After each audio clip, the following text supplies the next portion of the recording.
ഇന്നത്തെ വീഡിയോയിൽ ഞങ്ങൾ ആ കുടജാദ്രിയിൽ പോയ ആ ഒരു ഭാഗം ഞാൻ അപ്പോൾ ലൈവ് എടുക്കാൻ പറ്റിയില്ല. അപ്പോൾ അതിനെക്കുറിച്ചിട്ട് എൻ്റെ അനുഭവം എനിക്ക് എത്രത്തോളം ബുദ്ധിമുട്ടിയിട്ടാണ് നമ്മൾ ആ കുടജാദ്രി മല കയറുന്നത് എന്നുള്ള ആ ഒരു ഭാഗം ഞാൻ എൻ്റെ ചെറിയ ആ ഒരു ക്യാമറയിൽ പകർത്തിയതാണ്. അപ്പോഴത്തെ എൻ്റെ ആ ഒരു എത്ര ബുദ്ധിമുട്ട് ഞാൻ അനുഭവിച്ചു, അല്ലെങ്കിൽ ഓരോരുത്തരും എത്ര ബുദ്ധിമുട്ട് അനുഭവിച്ചിട്ടാണ് ആ അമ്മയുടെ ഉറവിടം തേടിയിട്ട് അല്ലെങ്കിൽ അമ്മയുടെ സാന്നിധ്യം തേടിയിട്ട് അവിടെ എത്തുന്നത് എന്നുള്ളത് എനിക്ക് പറ്റുന്ന വിധത്തിൽ എൻ്റെ ചെറിയൊരു ക്യാമറയിൽ പതിഞ്ഞ ഭാഗങ്ങൾ ഞാനിവിടെ വീഡിയോ ആയിട്ട് ഇടുന്നുണ്ട് കേട്ടോ. ലൈവ് എടുക്കാൻ പറ്റില്ല. അപ്പോൾ നമ്മളുടെ അപ്പോഴത്തെ അവസ്ഥ അതാണ്. എല്ലാവരും ഇതൊന്ന് അറിയട്ടെ, എന്താണ് കുടജാദ്രി മല, അല്ലെങ്കിൽ എന്താണ് അമ്മയുടെ സാന്നിധ്യം തേടിയിട്ട് ഞങ്ങൾ പോയപ്പോൾ ഞങ്ങളുടെ മനസ്സിൻ്റെ സന്തോഷം, എത്രത്തോളം ദുരിതങ്ങളും വിഷമങ്ങളും സഹിച്ചിട്ടാണ് നമ്മൾ ആ ഒരു മല കയറുന്നത് എന്നുള്ളതൊന്ന് അറിയാൻ നിങ്ങൾക്കും കൂടി അറിയാൻ ആഗ്രഹം ഉണ്ടാവുമല്ലോ.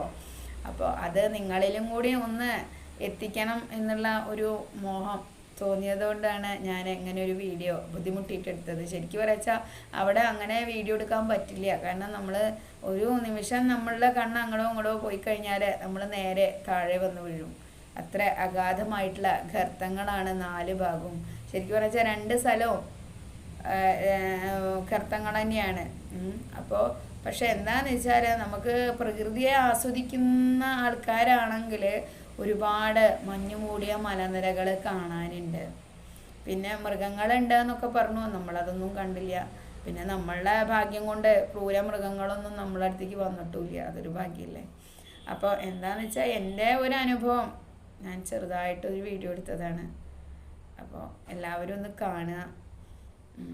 പിന്നെ നന്നായിട്ട് ഉള്ള ഒരു വീഡിയോ വെച്ചാൽ ഇത് ഞാൻ കയറി പോകുമ്പോൾ എടുത്ത വീഡിയോ ആണ്. പിന്നെ നന്നായിട്ടൊരു ഷൂട്ടിങ്ങും അതിൻ്റെ ആ ഒരു പ്രകൃതി രമണീയതയൊക്കെ ആയിട്ട് വേറൊരു വീഡിയോ ഞാൻ ഇടുന്നുണ്ട്. അപ്പോൾ ഇതേതായാലും ഞാൻ നിങ്ങൾക്ക് കാണിച്ചു തരാം കേട്ടോ.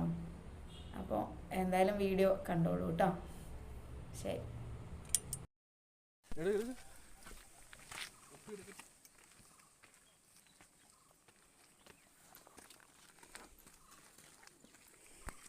സ്വാമിയെ കയറുകയാണ്, കുടജാദ്രി കയറുകയാണ് കേട്ടോ. എത്രത്തോളം കാണുന്നുണ്ടെന്ന് അറിയില്ല. അത്യാവശ്യം വിലക്കുണ്ട്, വലിയ കുളമുണ്ട്.